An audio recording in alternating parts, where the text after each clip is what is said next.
Hey everyone, and welcome back to another video. We're talking about IndyCar again today, and this time about drivers who had short careers. Throughout the years, we've seen many drivers come along and have short spells in IndyCar that may have competed in just a few races or maybe even a one-off, and then had their IndyCar career come to an end. I thought that we could take a look at a few of these drivers today and try to learn a little bit about them, and perhaps if they had success anywhere else in racing. I decided I'd be looking at drivers that made no more than 5 starts in their IndyCar career, and that we would be looking at 5 of these drivers today. So let's get right into it. First though, if you enjoy the video, then please give it a like and share it, and for more similar content, you can subscribe to the channel. So the first driver we'll be looking at today is Nish. Nish made his first start at Phoenix in 1984 and then drove in 3 more races in 1986 with the best finish of 10th at 1986 Portland. He also failed to qualify for a few more races in that time frame, including the Indy 500 in 1985 and 1986. He got his racing career started by competing in mini stocks in the mid-70s around Utah where he was born, and over the years he also started to compete in sprint cars, super modifieds, and midgets. He also competed in a few races in South Africa in categories such as the Atlantic Series, and this was around the time he got his shot in IndyCar. While attempting to qualify for the Indy 500 in 1986, he set a lap of 211 miles per hour, which would have been more than enough to qualify for the race had he stayed around that pace, but brushed the wall, ending his qualifying run. After his IndyCar career came to an end, it looked like he didn't really race much over the next few years, but his career took an unexpected twist in the mid-90s when he started to drive land speed record cars.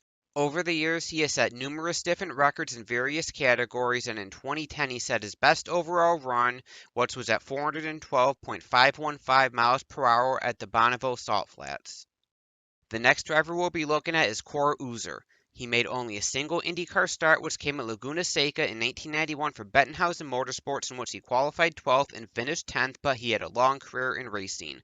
He started competing in Formula Fords in 1980 with great success, winning multiple championships, and then advanced his career to Formula 3 in 1982. Results were harder to come by there, but eventually he moved up to Formula 3000, which is the equivalent to Formula 2 today, for a single race start in 1986, and then competed full-time in 1987 and 1988. He only had 1 points finish though, which came at Brands Hatch with a 5th place finish in 1988. He then turned to sports car racing with reasonable success, including a 4th place finish in the World Sports Car Championship in 1991, and also competed part-time that year in DTM. On top of that, he was also under consideration for the Jordan seat that famously went to Michael Schumacher for the 1991 Belgian Grand Prix, but would instead make his lone IndyCar start that year. He impressed the Bettenhausen team that day, who he says was interested in bringing him back for 1992, but he blames poor communication between his manager and the team for a new deal not being signed. Since then, he has raced in various GT championships, including the FIA GT Championship from 1997 to 2000, which he achieved 4 podiums, as well as many series in his native Netherlands, and has won a few championships along the way. Even as recently as 2017, he won his class at the Nürburgring 24-hour race, and it looks like he has competed professionally even as recently as 2020.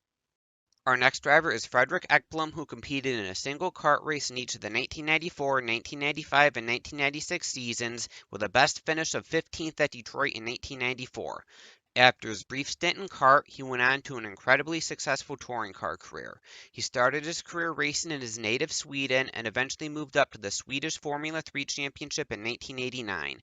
He finished third in the championship in his debut season, and then second in 1990, and then finished second in the British Formula 3000 Championship in 1991. After that, he switched his focus to America and competed in Indy Lights for 2 years, scoring 2 podiums total.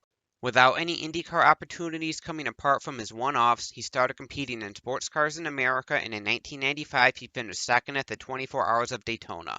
For 1998, he returned home to Sweden to compete in the Swedish Touring Car Championship and immediately became one of the series' main contenders and won the championship in his debut season, and through 2010 he added an additional 2 titles.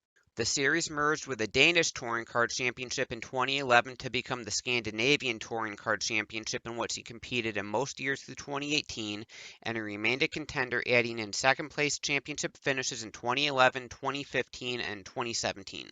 In 2012, he competed in the TTA Racing Elite League, which is a breakaway series from the Scandinavian Championship, and won that title. In 2021, he made his first racing appearance since 2018 as a guest driver in the Porsche Carrera Cup Scandinavia, in which he had a best result of third in the 4 races he competed in.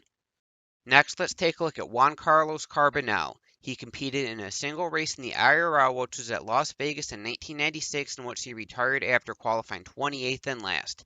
He was also going to compete at the race prior at Loudon, but had his car withdrawn as he failed to complete a rookie test. He started racing in his native Chile in 1987 and eventually moved up to the Chilean Formula 3 Championship near the end of the 1989 season.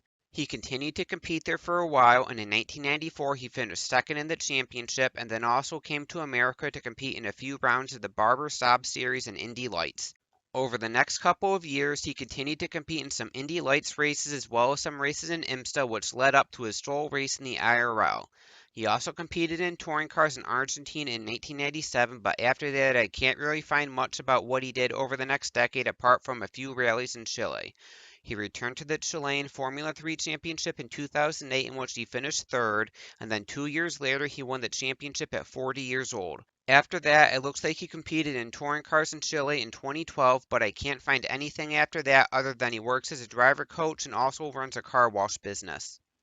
So the final driver we'll be looking at today is Fabrizio del Monte. He raced at Long Beach and Surface Paradise in the 2005 Champ Car season, classified 16th both times, but he only actually finished at Long Beach and was off the pace each race.